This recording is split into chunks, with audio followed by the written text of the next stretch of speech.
né, mentiu para os hebreus, mentiu para o povo de Israel, mentiu para todas as tribos, dizendo que o Senhor disse, que o Senhor, então, Deus, então, depende de uma estratégia do povo do mundo, Deus depende, então, de incircuncisos, Deus depende de gentios, Deus depende de pagãos, Deus depende de adoradores, de demônios, etc., de rituais, aquela coisa horrorosa. Que Deusinho fraco é esse? Que Deus sem capacidade de onisciência, de onipotência? Quais as faculdades desse Deus, então? Que precisa pegar códigos penais, não é? De 4.000 anos dos suméricos, depois de Hammurabi, ok? Para Moisés formar a sua cidade, o seu país, para formar o seu código penal, para punir as pessoas. Hã? Está entendendo? Porque nem tudo que Moisés falou e disse e fez foi Deus que esteve no negócio. Está entendendo agora? Porque nem tudo que o Vaticano e que os papas fizeram era Deus no negócio, era Jesus, era o Espírito Santo, era Maria. Está entendendo agora? Porque nem tudo que o seu missionário ouviu, viu, falou e fez e ordenou que fizesse era Deus agora na sua igreja? Está entendendo agora? Está caindo a ficha agora, meu irmão? Então vamos lá, não é? Vamos às fontes arqueológicas, não é? Muito bem. Tabuletas de Lagash, de 2.400 anos antes de Cristo, mostram que, não é? Templos recebem 10% das colheitas e rebanhos. Os templos recebem 10% das colheitas, né, do fruto da terra, da agricultura e também da galinha, do gado lá, da ovelha, do bode, da vaca, do que se tiver de animal, ok? Sempre a religião e o templo metendo a mão na produção e na prosperidade do trabalhador, do coitado, não é? Muito bem. Tabuletas suméricas de Ur III, 2.100 anos antes de Cristo, registro de porção de tributo, incluindo frações exatamente equivalentes a 1/10, a 10%. Texto de Mari, século XVIII antes de Cristo, mostram pagamentos obrigatórios de colheitas no palácio, 10%. Código de Enuna, Utel Harmal, não é? Apontam pagamentos padronizados, parte fixa da produção, muitas vezes 1/10, tudo 10%. Tudo isto antes de Abraão. E o senhor vem me dizer aqui no Facebook, na minha página, seu sem vergonha, que 10% e dízimo é um princípio bíblico? É isso que a Assembleia de Deus, a CPAD, faz com vocês, com essas cartilhazinhas aí, cartilhazinhas de escola dominical. Vamos estudar, estudar, estudar. Estuda para deixar vocês cada vez mais tonto, mais burro, mais desconhecido da verdade. Sempre é aquilo que a direção quer que você saiba. Assim é na religião, não é? Assim como também foi no catolicismo, orava-se em latim de costa para o povo não entender porcaria nenhuma, a Bíblia não chegava na mão do povo de jeito nenhum, não é? Assim é no Estado e na prefeitura, no Brasil e no mundo não, mas aqui no Brasil, não é? Onde as histórias, não é? As histórias como, por exemplo, de isso aqui, ó, 1822, 1808, né? Ó, a escravidão, né? Aqui, ó, 1808, tá vendo? 1889, histórias que falam a realidade do que foi a escravidão, o que foi a família imperial portuguesa vindo para o Brasil, as coisas horrorosas que cometeram, todas as coisas reais, políticas, não é? Do tempo da ditadura militar, não chega na escola. Chega uma historinha besta lá, só, né? Quando que o Brasil sabia sobre Olga Benário? Quando? Só quando lançaram um filme, né? Porque o livro foi proibido, não é isso? Não tinha nas bibliotecas das escolas, não tinha. Acesso às pessoas simples não tinham, né? Na faculdade não se fala, é proibido falar sobre Olga Benário. Não é? Por quê? Porque o governo sempre quer esconder o câncer podre, imoral da política corrupta desse país.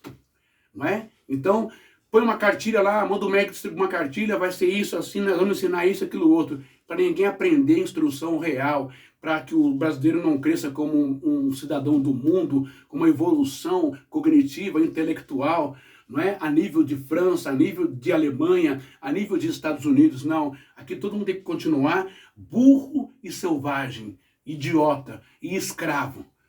E assim vocês também agem com o povo de fé, com o povo da igreja. Tá bom? Muito bem.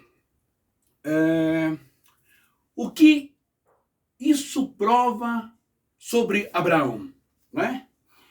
Grandes estudiosos judaicos, arqueólogos, concordam. O dízimo que Abraão deu não era mandamento de Deus. Aqui, ó. Tomou? Aqui, ó, João. Tomou na orelha? Tomou na orelha?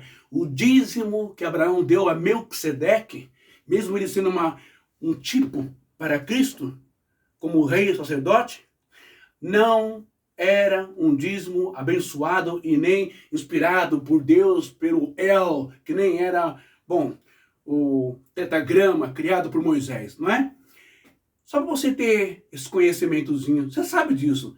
Agora, se você não sabe, está aprendendo, mas se sabe, então você é um tremendo sem vergonha que esconde isso da sua igreja, tá bom? Todos os rabinos sabem, os arqueólogos, e concordam que o dízimo de Abraão não tem nada a ver com o dízimo bíblico, então vocês parem de ser pilantras, parem de ser malandros e de ficarem fazendo anacronismo com essa historinha de Abraão e Melquisedeque para meter o louco na igreja e falar que as pessoas têm que dar dízimo para Jesus também, que Jesus representou o Melquisedeque, e Melquisedeque apontava para Jesus. Deixem de ser sem vergonhas, tá? E vocês crentes, deixem de ser bocós. Ok? Muito bem, vamos lá. O dízimo que Abraão deu não era um mandamento de Deus. Era apenas um gesto, não é? Dentro de uma prática cultural comum nas épocas. Era um ato voluntário também, não é? Baseado em costumes mesopotâmicos. Ele deu dos despojos da guerra. Foi resto de sangue, não foi dinheiro, ok? Não foi um dinheiro de salário, não foi dinheiro de produtividade do campo, não foi ciclos de prata, de ouro e nem de cobre.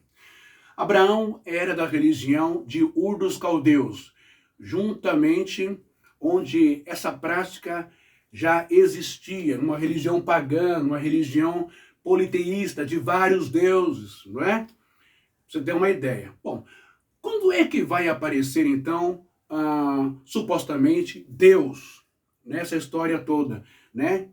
Instituindo o dízimo pela primeira vez? Nós vamos ver isso no livro de Levítico, capítulo 27, versículo 30 e 32, que eu vou colocar na lousa aqui agora.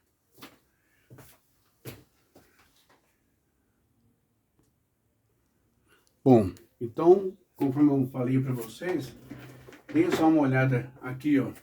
Eu tenho aqui, vai crar, que é Levítico 27, 32. Veja a semelhança, não é? Olha só, como que está muito idêntico os códigos, não é? De Enuna, né? Ali a organização tributária, a organização de recolhimento de tributos e também de gados, de animais, não é? Para o sacerdócio e também para o governo local. Aí Moisés, depois que ele estuda tudo sobre isso, sobre o Enuna, né, o Enuma Elish, depois que ele estuda tudo sobre os suméricos, as leis civis e as leis morais, depois que ele se forma, né, num legislador, num juiz, né, apto para ser governador do Egito, ele não consegue isso, então ele vai ter que formar uma rebelião e cair fora do Egito e levar a população hebraica, os hebreus, que já são mais de 3 milhões, né? Ou 6 milhões, na verdade, muito mais acima do que a população egípcia. Então, vai ter aquela coisa, né? Aqueles acordos, aquela coisa, e aí vai envolver um monte de coisa, de sobrenatural, de as pragas do Egito, toda essa história, não é? E ele vai começar a causar essa rebelião, porque ele, na verdade, ele quer ser, sim, uma estrela ou um sol do meio-dia, né? Ele quer ser um deus no Egito, mas ele não vai conseguir, porque o faraó não vai deixar de jeito nenhum um escravo, não é? Um hebreu subir no trono. E aí tem toda aquela confusão, ele sai, né? Enfim. E no deserto, o Moisés vai ser o Elohim, o Elohim. Lembra que a palavra Elohim, Deus Todo-Poderoso, falsos deuses, juízes, profetas, não é? E também falsos profetas, deuses pagãos e também autoridades. Juízes, reis, governadores, profetas, anciãos e também o pai e a mãe. E Moisés vai ser o líder máximo lá no deserto. E aí ele vai escrever, não é? Ele vai escrever em hebraico, não é? Vehal Masar Bakar, Vehal Masar Bakar, Vatsonkol Asher, Vatsonkol Asher, e Yavor Tahat, Hashevet, Hassinin, e Irie, não é? Irie Kodesh Ladonai. Irie Kodesh Ladonai. Tá aqui, Adonai. O que quer dizer isso? Olha só, gente. E todo o dízimo do gado e rebanho, tudo o que passar debaixo do cajado, o 10º, ou seja, o macer, né? O dízimo, a 10ª parte, será consagrada a quem? Ao Senhor. Assim como se consagrava, não é? Aos deuses suméricos, ok? Aos deuses também cananeus, aos deuses lá da Babilônia, 10% de animais, de animais, ok? Também 10% de frutos da terra, ok? Frutos da terra, etc, etc. Era isso que acontecia. E aí o Senhor Moisés vai copiar isso tudo do mundo sujo, pagão, dos gentios, do babaca, aquela coisa toda, e vai trazer. E aí vai escrever. Vai chegar até nós e você vai acreditar que o Eterno é que ordenou. Viu, Joãozinho, pastor da Assembleia? Não foi Deus, não. Beleza? Bom, então vamos lá. Não é? O Abraão dizimou em dinheiro? O Senhor disse lá que Abraão dizimou em dinheiro. Aqui, né? Para o Melquisedeque. Abraão dizimou em dinheiro. Olha só. Vamos lá. Abraão dizimou em dinheiro. Disse aí o pastor João da Breia. A resposta é o seguinte. O dízimo que Abraão deu a Melquisedeque não era dinheiro. A Bíblia deixa isso absolutamente claro. Ok? O Bereshit, que é Gênesis 11, versículo 14... Bereshit, capítulo 14, perdão, por causa da distância. Bereshit, capítulo 14, e versículo 11, nós vamos ler assim lá, né? O Baruch El Elyon, Asherim Gen, Tsareicha, Beyadecha Vayatelo, Maaser Mikol. Ou seja, e bendito seja Deus, está dizendo, Altíssimo, que entregou os teus inimigos nas tuas mãos e deu-lhe o dízimo de tudo. dos despojos de guerra. E não dinheiro, como você está dizendo aí, pastor. É isso que você faz? Ô João, é isso que você faz na nossa igreja? Irmãos, vamos fazer a bênção, né? Vamos dar o dízimo, assim como Abraão, porque os assembleianos são tudo assim, né? Porque Abraão, ele pegou Abraão, né? Abraão, ele dizimou em dinheiro para um sacerdote e rei Melquisedeque, e que fazia tipologia de Jesus Cristo, que também é rei e sacerdote. Olha só, se Abraão fez isso para uma figura, imagine para Cristo, meu irmão. Vamos fazer isso para Cristo, que aí Cristo vai te abençoar também. Você não tem vergonha na sua cara, cara? Não tem. Vocês não têm vergonha, porque vocês não creem em Deus. Não creem em nada. Vocês creem no negócio, né? E na ignorância, na simplicidade, na ingenuidade dos irmãos. Dos despojos de guerra. Isso indica, sabe o quê? Os despojos de guerra que Abraão deu para Melquisedeque. Os despojos de guerra foi isso aqui, ó. Despojo de guerra que Abraão deu. Despojo de guerra. De guerra, tá? De guerra. Que Abraão deu como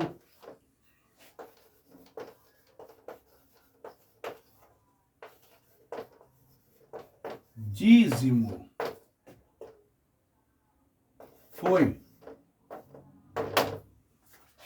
gado,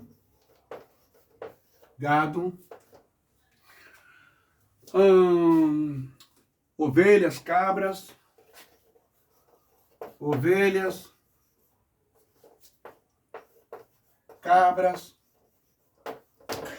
que mais? Camelos, alimentos,